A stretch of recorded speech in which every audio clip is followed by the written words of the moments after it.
Every Manchester United fan went into this summer knowing that a squad overhaul was necessary. And we didn't really have that much hope that the club, the board, the owners would back Erik Ten Hag.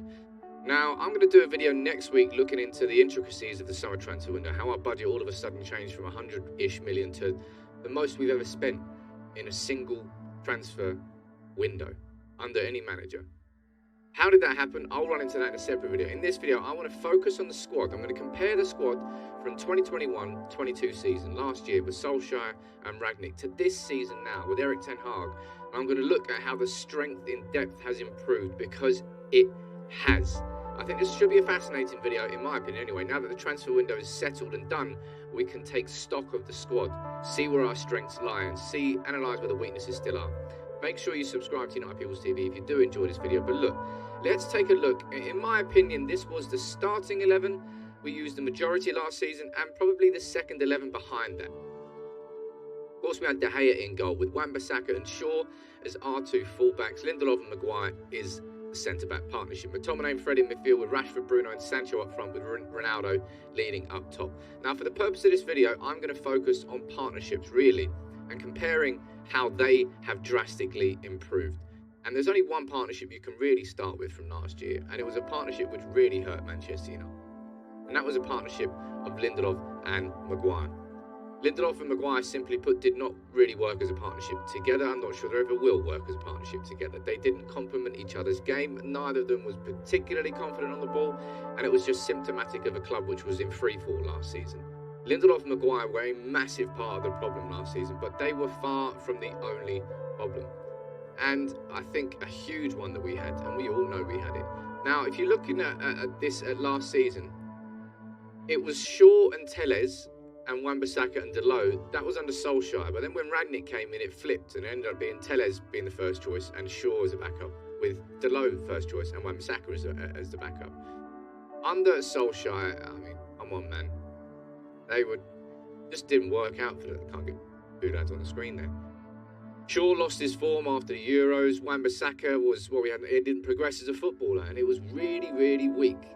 Fullback, Manchester United were bad. So if you're looking at our whole defence, really, it was just woeful. And De Gea he came back into form. That's why Henderson, of course, got COVID, and we know what happened there. But just the whole back four, woeful. And then if you're looking at a lack of creativity, this was the partnership which really got the most scorn, I think, last season. As much as Lindelof and Maguire got some serious scorn, I think it was Fred and McTominay who got the most.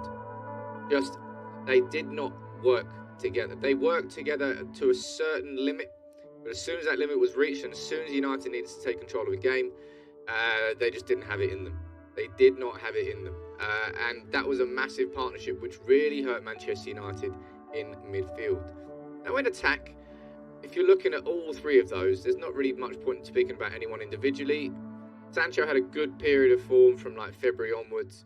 Bruno was missing the whole season, and Rashford was missing the whole season. The only player up front who had any sort of worth last year was Cristiano Ronaldo. Now, I'm technically putting Cavani down there as a partnership, but Cavani was non-existent last season. Absolutely non-existent. Complete sick note. And if you're looking at that second 11, look at it. You've got Telles, by Varane down there as second choice. Dalot, Pogba, Matic, Lingard, Mata, Elanga and Cavani.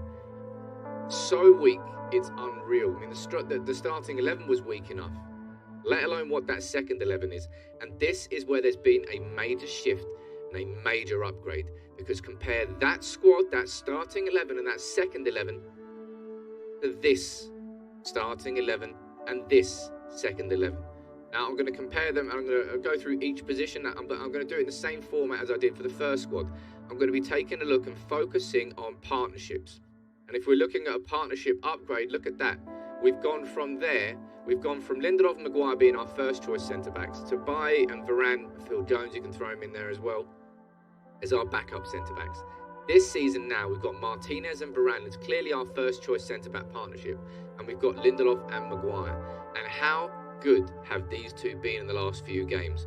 We're finally seeing a centre-back partnership that knows how to play ball, that is confident from playing out with the ball playing out from the back. it's going to improve and get better and better, but it's the aggressiveness, the leadership, the qualities of both of them together, absolutely light years ahead of what Lindelof and Maguire were capable of doing. Now, I think Lindelof and Maguire as a backup centre-back partner, fine, absolutely fine. Across the course of the season, I can rely on that. Not rely on that, well, we'll see if we can rely on it. I can deal with that. But as a first-choice partnership, massively, massively underwhelming. But look at that for an upgrade. And the upgrade absolutely has happened in these two. Wow. There's been an upgrade in personnel on the left-hand side with Tyrell Malacia coming in, and there's been an upgrade in performances from Diogo Dalot, because Tyrell Malacia, couldn't find a picture of Tyrell and Diogo Dalot together, so I've had to do them separately. But both of these lads so far this season, past the Brighton and Brentford game, I'm starting this season from the Liverpool game, man. Geez, those Brighton and Brentford games, they were game 39 and 40 of last season. Both of them have had a significant impact and roles inside this back four, looking completely and utterly revolutionised and different. And that is so much better. Those options there, to reiterate, to go back here, we were looking at Shaw, Wan-Bissaka, Lindelof, Maguire as a starting four, with Telles, Varane and Dalot as the backups. And now we've got Malacia, Martinez, Varane and Dalot, with Shaw, Lindelof, Maguire and Wan-Bissaka as the backups. Now we can see where the weaknesses still are there. Wan-Bissaka, in my opinion, and the jury's out on Maguire. Maguire, man, I've got to see that old Leicester Maguire this season. Otherwise, absolutely, you're out the door come the end of the season. And Lindelof, I think Lindelof's okay as a backup centre-back, if I'm being completely honest. And Luke Shaw, let's see that old Luke Shaw again. Because if the Luke Shaw of last season comes in, he's gone at the end of the year as well. But look how much of an upgrade that is. And I haven't even started talking about the midfield yet. I mean, come on. Casemiro's not started a game yet, but we're going from McTominay and Fred with Matic and Pogba as the backups, and Casemiro and Eriksen as the starting choice, with McTominay and Fred as the backups. Don't tell me that is not an insane upgrade. Insane. Casemiro's not started a game for Manchester United yet. You don't spend 70 million on a 5-time Champions League winner to sit him on the bench while McTominay starts. That's not going to happen. These two here, I think that is Erik Ten Hag's ideal first choice starting 11 when they are fit. When they are ready, not Diogo Dalot, Casemiro and Eriksen. And that means now, and I've said this about Fred and McTominay, right? I've kind of maintained it the whole way through. I think McTominay and Fred in those positions there, as the backup to Casemiro, as the backup to Eriksen, we've got a good squad there. That's 4 players who can be rotated in and out when we're playing Europa, when we're playing FA Cup, when we're playing League Cup, when we're playing games every 3 days, man. You need your squad. We didn't have that squad last year. You took the starting 11, and the starting 11 was bad enough. You took them out, and then we just collapsed even further. I mean, the whole team collapsed towards the end of the year. So it's a bit of a moot point. But we didn't have any strength in depth there. We've got a bit now. It's not at City's level yet, but this is stage 1 of the rebuild, right? Be realistic in your expectations. That's what I would say, and that's why I would say this was a success this summer. But look at that upgraded defence, and look at that upgraded midfield. Now, in attack, I mean, there's an obvious upgrade here, and I didn't really speak about Elanga too much in the last video. But if we look in here, this is where the upgrade has been. We're now looking at Sancho and Antony as our 2 wingers. That is exciting as hell. It really, really is. If Sancho now can get firing up to the levels that took him to the world stage in Dortmund, and Antony can build on what he did at Ajax and bring that to Manchester United, the amount of creativity we've got in that front 3 then, behind Martial and Ronaldo, which I will speak about in a bit, is insane.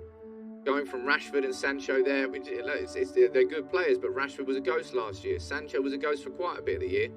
Really improved from February onwards, but Bruno was abysmal. If Sancho and Antony can light it up, then that's, my God. And look at the strength in depth we've now got there. If Sancho and Antony the starting 2, we've got Rashford there as a backup to Sancho. And we've got Elanga there. Man, that's weakness there, for sure. Now, I haven't really spoken about Bruno too much in this video. Bruno, of course, is the number 10 in both. Mata being the backup, Van der Beek being the backup. I'll be honest. Is there much of a difference between those 2 as a backup? Donny, you can talk about chances now, but seriously, the amount of football we've played, we've still hardly seen Donny van de Beek. And this is Erik Ten Hag. I think it's telling you something, all right? Just saying, before all the Van de Beek fans get in my comments. And it's obvious where the weakness inside this squad was last year, and still remains. Last year we had Ronaldo leading the line, and Ronaldo last year was absolutely banging in goals left, right and centre in a bang average United team. He really was. This year, Martial is the first choice for Erik Ten Hag. After a cracking pre-season, it's a shame that injuries have sort of curtailed his possibility of coming in there. That's the biggest weakness we've still got inside this squad. If we're comparing the strengths of last year and the weaknesses of last year, I mean, the weakness of last year, how big can a circle go? Well, there you go. That was the weakness in the squad last year. The weaknesses in the squad this year, I would argue up front there. I would argue I'm concerned about there. I would argue back up there.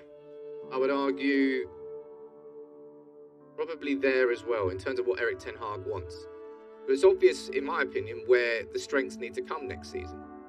If this was if this was stage one of Erik Ten Hag's squad rebuild, and we've gone from this squad here to this squad there, and we've improved in so many other areas, next summer we need a striker. We need a ball-playing central midfielder. We need a backup right back or a right back. And in an ideal world, I think we need to get a new ball-playing goalkeeper. That's probably the 4 areas where you would say next summer we need to address. But I know there's been frustrations at how Manchester United acted in the transfer market. And yeah, they're not misfounded, all right? They're not misguided either. We could have done a lot better. We should have done a lot better. We should have operated a lot better. But to go from a squad there, I'll reiterate this: De Gea, Shaw, Lindelof, Maguire and Wan-Bissaka with McTominay and Fred, Rashford, Bruno and Sancho and Ronaldo. Look at the players there that are backups. Pavani, Mata, Lingard, Matic, Pogba. 5 players who've now left on a free transfer. And we've shifted it to this. Now we've got Martinez and Varane there, with Lindelof and Maguire being pushed to the second choice centre-backs. Malacia and Deleuze is the first choice now, pushing Shaw and Wan-Bissaka down. Wan-Bissaka had already got pushed by Deleuze last season, but the point still stands. Casemiro and Eriksen pushing McTominay and Fred to that second 11. Although at the moment, of course, McTominay's still starting, but when Casemiro's fit, he will be pushing McTominay there. And in attack, we do have options there. Sancho, because of the arrival of Antony, will now push Rashford to the bench, and Rashford will be challenging from the bench. In my opinion, anyway. I think Rashford will probably, realistically, be challenging up front here as well, given the fitness of Ronaldo and Martial, but I think Rashford's best positions are left, and we all know that. It's just a significantly better squad than that there. And as I said, there's more that needs to be done. There really is a lot more that still needs to be done. But in terms of stage 1, the rebuild, there's massive upgrades and massive improvements on last year's overall squad. Which should mean that when we go into games where we switch players in and out, I don't think the drop-off will be as severe as it was last year. I mean, we were crap enough as the first 11. But you know what I'm trying to get at. You let me know what you think about that in the comments below, though. But look, I'm doing this video because the transfer window's over. We can take stock of the squad now, and we can analyse and assess it with a bit more clarity. That's what I'm trying to do in this video. So if you did enjoy it, make sure you drop a like on the video and subscribe to United People's TV. Take it easy.